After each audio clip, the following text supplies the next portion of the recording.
Why do people move for years and still end up nowhere that feels true? Why does effort increase while clarity quietly disappears? This is not a message about options. This is a message about direction. Because many people are not lacking movement. They are lacking north. And when north is missing, motion becomes expensive. You can move quickly. You can move brilliantly. You can move with discipline and still be going nowhere that is true. A lighthouse helps you recognize what surrounds you. A compass does something else entirely. It does not merely reveal the environment. It reveals orientation from within it. That is a different order of guidance. Not external warning. Internal direction. Many people live without a compass and do not know it. Because activity disguises drift. Urgency disguises confusion. And repetition can imitate direction for a very, very long time. So they tell themselves, I'm doing my best. I'm making progress. I'm moving. Well, perhaps. But movement is not the same as direction. And effort is not the same as alignment. A compass does not ask the weather for permission. It does not consult the crowd. It does not bend itself to the emotional climate of today. A compass holds reference. Quietly, consistently, without drama. And because it does, it becomes usable in conditions that visibility fails. This is what most people are missing. Not ambition, not intelligence, not capacity. Reference. An inner access that is not renegotiated every time pressure appears. Let us be exact. If your sense of direction changes with approval, with fear, with reaction, with mood, then it's not direction. It is susceptibility wearing the costume of conviction. And that distinction matters because susceptibility moves easily. Conviction holds. Without an inner compass, people begin to organize their lives. And they organize their lives around whatever is most immediate.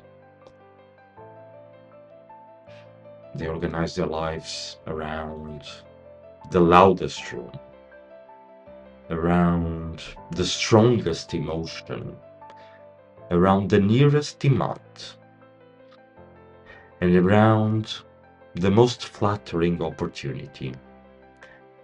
around the safest retreat. And because each one feels justified in the moment, they rarely, very rarely, recognize the drift until consequence arrives. You see, misalignment is rarely dramatic at first. It is not always collapse. It is often accumulation. A quiet series of tolerated deviations. A yes that should have been a no. A silence that should have been speech. A path continued long after its truth has expired. That is how many lose direction.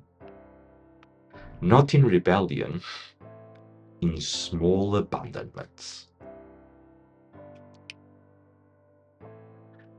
Some look for direction in consensus, some in inspiration, some in momentum, some in the relief of having made any decision at all.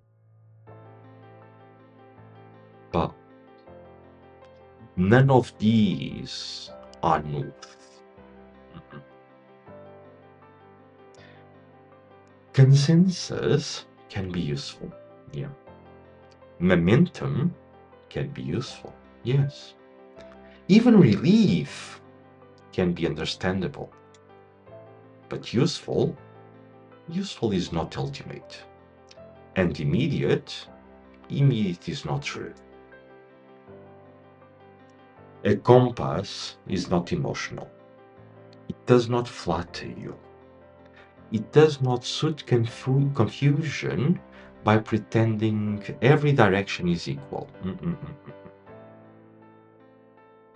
Compass simply reveals relation. It reveals where you are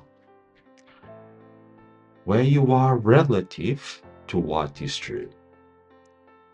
And that is why it can feel severe. Not because it is cruel, but because it refuses distortion. To live with a compass is not to live comfortably. It is to live with increasing honesty. Because the clearer your north becomes, the more difficult it becomes to lie to yourself elegantly. You begin to feel the difference between delay and discernment, between peace and avoidance, between flexibility and compromise, between compassion and self-erasure, between movement and escape. And once those distinctions sharpen, you lose the luxury of confusion. And this is where many hesitate. Because an inner compass does not merely guide, it also exposes. It shows where you have drifted. It shows where you have complied, where you have exchanged truth for convenience. And you may believe that not everyone wants to know that. Not clearly, not yet. This is not a call to become rigid, because a compass is not rigidity. It does not remove nuance. It does not eliminate discernment. It does not turn life into a straight line. It does something much more exact. It prevents you from confusing variation in terrain with loss of direction. A lighthouse can warn you that rock is near. A compass can tell you which way to go once you know it. This is why the system deepens here. Because clarity without direction is incomplete. And warning without orientation still leaves a person drifting. So the question becomes, what governs your direction when no one is watching? What remains true when the room changes? What in you still points clearly when visibility is low, emotion is loud, and consequence is near? That is the beginning of North. Because direction is not preference. It is not mood. It is not whatever feels strongest in the present hour. Direction is the capacity to remain rightly oriented in the midst of changing conditions. That is exactly what a compass preserves. Not control, relation to truth. And for those who require direction beyond what is shared here, there are forms of work not conducted in public. Access exists. You do not need more motion. You do not need more options. You need a truer north. And once that north is clear, movement stops being guesswork. Movement becomes choice. Choice made in relation to what is true.